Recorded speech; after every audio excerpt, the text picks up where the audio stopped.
Second Kings, chapter 6, verse 13. Brother, I was like, man.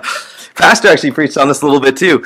Tonight we're going to talk about your perception on things. 2 Kings, chapter 6, verse 13 through 18. 2 Kings, chapter 6, verses 13 through 18. And he said, Go and spy, where is he, that I may send and fetch him? And it was told him, saying, Behold, he is in Dothan. Therefore sent he thither horses and chariots and great host, and they came by night and compassed the city about. And when the servants of the man of God was risen early and gone forth, behold, an host compassed the city, both with horses and chariots. And his servant said unto him, Alas, my master, how shall we do?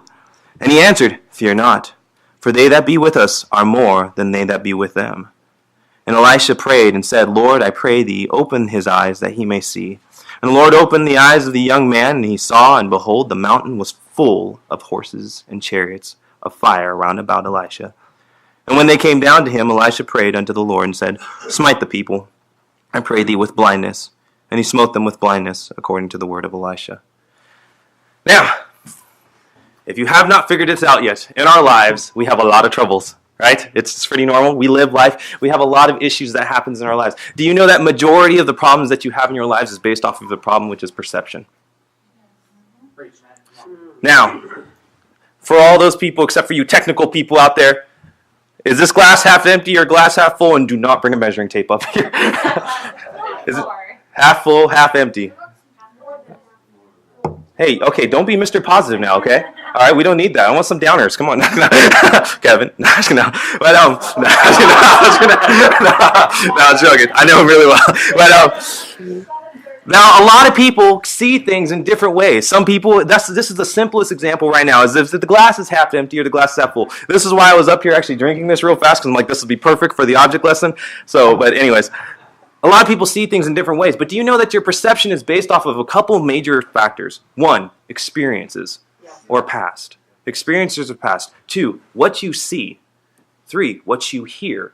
4, what you touch. 5, what you taste. And man, there's some things you don't want to taste. And 6, what you smell. Surprisingly enough, if you know anything a little about science, they say that the thing that you're going to remember the most is most likely going to be something that you smelled. For instance, like peppermint that your grandma used to wear when you're younger. You don't even understand why. You're just going to smell it and be like, Grandma? But beside that, all these different factors affect you as a person. All these different factors, all of them, they affect you as a person in so many different ways. Now, when it comes to certain problems in your life, you approach problems based off of your current perception at that point in time. Now, this is where the danger comes into play. Because since perception is based off of so many physical factors, you come up with a physical answer. But the problem with this is if you know anything about your Bible, if you know anything about God, God doesn't work on the physical nature. Amen. Now, I'm just going to throw some stuff out here. If you know the story of the loaves of bread, like somebody just preached a minute ago, I was going to use it. I'm like, I was going to turn to it, but I'm like, never mind, you already heard it. The story of the loaves of bread. He took a physical thing and multiplied it, meaning he beat sight, he beat smell, he beat touch, he beat taste, he beat every factor that could be done. Well, taste technically because they still ate the bread. That's still there. But he beat every other factor about the perception there, except for just the basic, which is taste. Changed it completely so that everything that you perceived at that moment in time was completely incorrect. Yeah. Moses and the water splitting. He beat sight. He beat sound. He beat everything you can physically. Take any major event that happened in the Bible that had to do with Jesus Christ, the water into wine, any major healing people, beats every physical nature perception that you've ever had. But yet we as people always do the same thing every time we come up to a problem. Oh, here's a problem. Oh, it smells bad. Oh, it looks bad. Oh, it tastes bad. Why'd I eat it? And then in every physical nature, you come up to it and you say, this is a bad situation. I can't do this. This is weird. I can't deal with this. It's too much for me to take. But the problem is not the problem. The problem is your perception. Yep. Now, taking from this same story, thank you, brother, there was a perception problem. The young servant was in the situation standing next to Elijah, and he saw the people surrounding about them, and he said, we're going to die. And Elijah, and his calmness and his faith and his belief and his understanding of what God has done throughout his life in so many different situations, and then, I mean, man, just blow my mind. He said, no, you don't see it right. You're perceiving it wrong. Now, this works in many different factors, not just in problems. Pride, for instance.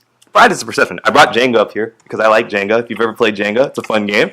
1 minute. Yep. Oh, we're going to play Jenga. No. No. Jenga has this kind of fun rule.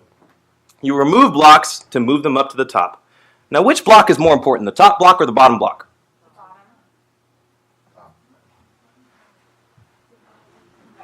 Right. What do you think? Who thinks they know the answer? What's the most important block? Who thinks they know the answer? Who thinks they know the answer? Bottom. Now. Jesus. Get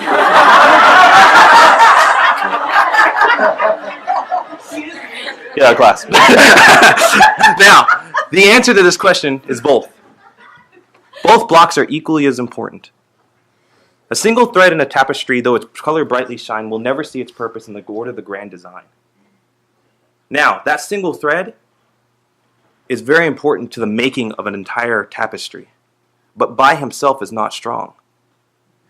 You said that the bottom one is strong, but without the rest of them, there's no tower. You said that the top one is strong, but without the bottom one, he's nothing else at all. Your perception was off. Now, I want you to think for a second here, and I want you to mold something over, and then I'm done. How's your perception been lately?